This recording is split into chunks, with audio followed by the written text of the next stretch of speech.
تجھے جانا تجھے مانا نہ رکھا غیر سے کام، تجھے جانا تجھے مانا نہ رکھا غیر سے کام، للہ الحمد میں دنیا سے مسلمان گیا، آج لے ان کی پناہ، آج مدد مانگ ان سے، پھر نہ مانیں گے قیامت میں اگر مان گیا۔ حاکم حکیم داد دوا دے یہ نہ دے کچھ، مردود یہ مراد اس آیت خبر کی ہے۔ قبرستان، اس واقعہ سے نصیحت حاصل کرے۔ حضرت علی بن مغیرہ رحمۃ اللہ تعالی علیہ قبرستان میں رہا کرتے تھے۔ حضرت خلف بن سالم رحمۃ اللہ تعالی علیہ نے ایک بار ان سے پوچھا کہ آپ کہاں رہتے ہیں؟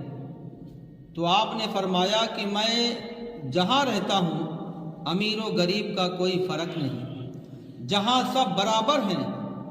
پوچھا وہ کون سی جگہ ہے جہاں امیر و غریب میں کوئی فرق نہیں؟ تو آپ نے فرمایا قبرستان۔ تو آپ سے پوچھا کیا آپ کو ڈر نہیں لگتا؟ انہوں نے کہا میں قبر کی تاریکی کو رات میں یاد کر لیتا ہوں، تو رات کے وقت ہمیں قبرستان میں ڈر نہیں لگتا، تو پھر مجھے رات کی تاریکی نہیں ڈرا سکتی۔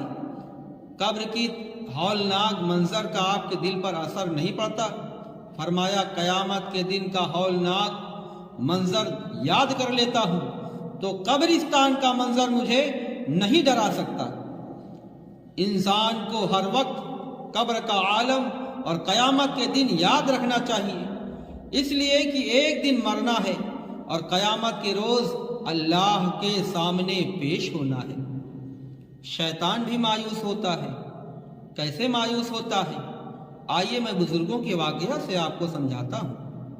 ایک مرتبہ اللہ کے مقبول نے شیطان کو دیکھا اور اس سے پوچھا کہ اے ابلیس، کبھی تو نے مجھ پر اپنا داؤں چلایا ہے؟ تو شیطان نے کہا ہاں، ایک مرتبہ آپ نے خوب پیٹ بھر کر کھانا کھایا تھا اور آپ پر اس روز نیند کا کچھ ایسا غلبہ ہوا کہ آپ رات بھر سوتے رہے، بغیر نماز نفل پڑھے سو گئے۔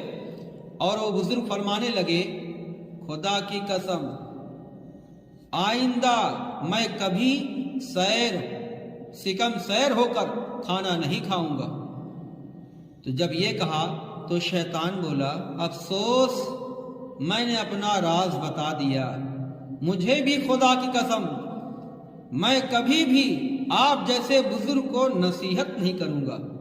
تو اللہ کے نیک بندوں پر شیطان کو غلبہ حاصل نہیں ہوتا۔